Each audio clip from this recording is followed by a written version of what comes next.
سکتے ہیں.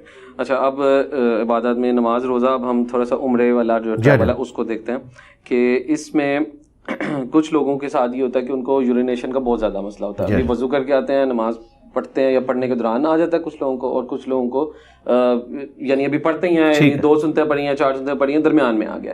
تو کچھ لوگ اس میں پیمپرس وغیرہ بھی، جتنے بھی ایڈلٹ لوگ ہیں وہ ایڈلٹ پیمپرس بھی یوز کرتے ہیں.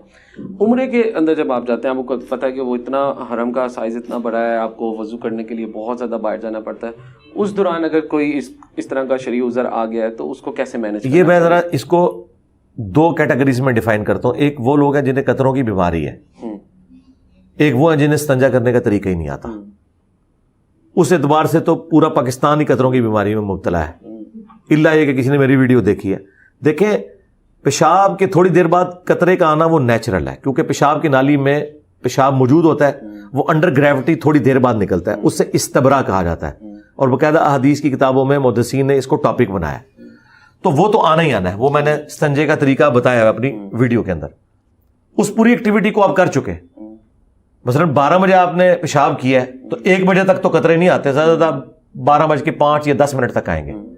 لیکن اگر آپ 1 بجے جماعت ہے اور آپ جناب 12:55 پہ استنجا کر رہے ہیں اور ساتھ ہی وضو کر کے 1 بجے کھڑے ہوتے ہیں تو ساتھ ہی قطرہ آ گیا ہے، تو سرکار آپ کی نماز نہیں ہوئی، اور نہ آپ شرعی مریض ہیں، آپ دوبارہ وضو کریں گے. آپ پہلے ہی اس کا پورا اہتمام کریں کہ ضروری ہے کہ آپ نے وضو سے پہلے جا کے استنجا کرنا ہے.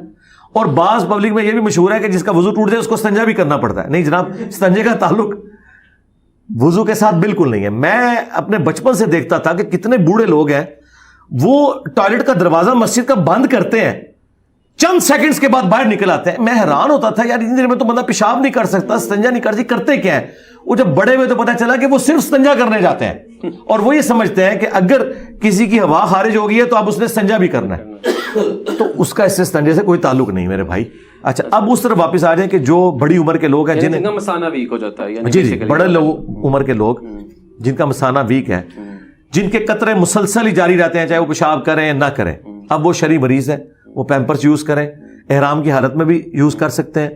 اور اگر زیادہ بڑا ایشو نہیں ہے، انڈر ویئر یوز کریں، اس کے اندر ٹیشو پیپر رکھ لیں، تھوڑی دیر بعد ٹیشو پیپر بدل لیں وہ، اور جب زیادہ وہ گیلا ہو جائے کوشش کریں وہ اتنا ٹیشو پیپر رکھیں کہ اس کا جو گیلا پورشن ہے وہ انڈر ویئر تک نہ پہنچے، تاکہ انڈر ویئر بھی نہ دھونا پڑ جائے. ٹھیک ہے، تو وہ جو ایک وقت کی نماز پڑھ رہے ہیں نا، وہ ان کی نماز درست ہے، بھلے قطرے آتے رہے، ان کا وضو نہیں ٹوٹے گا. اس طرح جس کو گیس کا ایشو ہے مسلسل، وہ ایک وضو کے ساتھ ایک نماز پڑھ سکتا ہے. ٹھیک ہے، اور یہ یورینیشن کے میں بھی یہی ہے، ہاں وہ بھی بالکل ایک وضو کے ساتھ ایک نماز، یا اگر اس کے ساتھ کیٹاسٹرافک کنڈیشن ہے یا سفر میں ہے تو 2 نمازیں بھی پڑھ سکتا ہے. زور اثر جمع کر لے گا، مغرب عشاء جمع کر لے گا. یہی پوچھ رہا تھا کہ ایک نماز کے اندر بھی اب جب سنتے ہیں اور فرض آ جاتے ہیں تو وہ پھر وہ اس کے ساتھ کٹے، اور وہ تو نماز کا حصہ بھی نہیں ہے نا جی، وہ تو ایک ایکسٹرا آرڈنری چیز ہے. صحیح ہو گیا. اچھا، ایک اور